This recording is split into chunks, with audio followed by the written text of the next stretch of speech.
അങ്ങനെ പതിവ് പോലെ ചെടിക്ക് വെള്ളമൊഴിക്കാൻ ഇന്ന് ഒരുപാട് വൈകിപ്പോയി. അങ്ങനെ ചെടിക്ക് വെള്ളമൊഴിക്കാനായിട്ട് ഞാൻ ഇറങ്ങി കേട്ടോ. നല്ല വെയിലായിരുന്നു.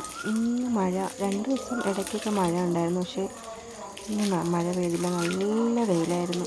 ഇങ്ങനെ വാടി നിൽക്കുക എൻ്റെ ചെടികളെല്ലാം.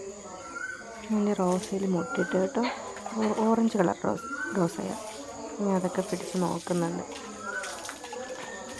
അങ്ങനെ വെള്ളമൊക്കെ ഒഴിച്ച്, ഒരുപാട് ചെടികളൊന്നുമില്ല, കുറച്ചുള്ളതേ ഉള്ളൂ. അത് അങ്ങനെ വെള്ളമൊക്കെ ഒഴിച്ച് ഞാൻ എല്ലാത്തിലും തളിച്ച്. ചിലതിലൊക്കെ മറ്റേ ബോഗൺവില്ല കടലാസ് ചെടി എന്ന് പറയും, അതിൽ മൊട്ടൊക്കെ വന്നിട്ടുണ്ട് കേട്ടോ, പൂവൊക്കെ വന്നിട്ടുണ്ട്.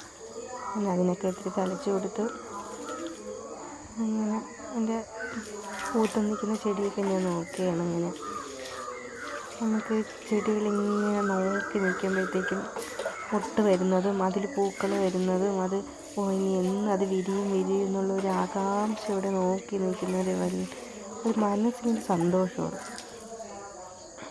ഇന്ന് രാവിലെ വന്ന് ചെടി പൂത്തു, മൊട്ട് വന്നു എന്നൊക്കെ നോക്കും കേട്ടോ. അങ്ങനെ എല്ലാത്തിലും കുറച്ച് ചെടി ഉണ്ടാകുന്ന എല്ലാത്തിലേക്ക് വെള്ളമൊക്കെ ഒഴിച്ചു. പിന്നെ ഇതിൻ്റെ അറ്റത്തൊരു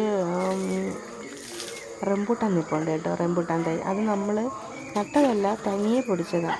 നമ്മൾ കഴിച്ചിട്ട് അതിൻ്റെ കുരു എടുത്ത് വലിച്ചെറിയില്ലേ, ആ കുരു അവിടെ കിടന്ന് പൊടിച്ചതാണ്. എന്തായാലും കായ്ക്കുമെന്ന് അറിയത്തില്ല, അങ്ങനെ കയറി വരുന്നുണ്ട്.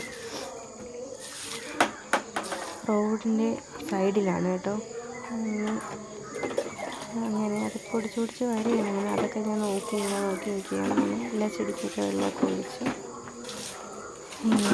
നമുക്ക് ബാക്കി ചെടി ഇനി നാളെ ഒഴിച്ചാൽ മതിയല്ലോ. ഇന്നത്തേക്ക് ചെടികൾക്കൊരു സന്തോഷമായി, എനിക്കൊരു സന്തോഷമായി. ബൈ.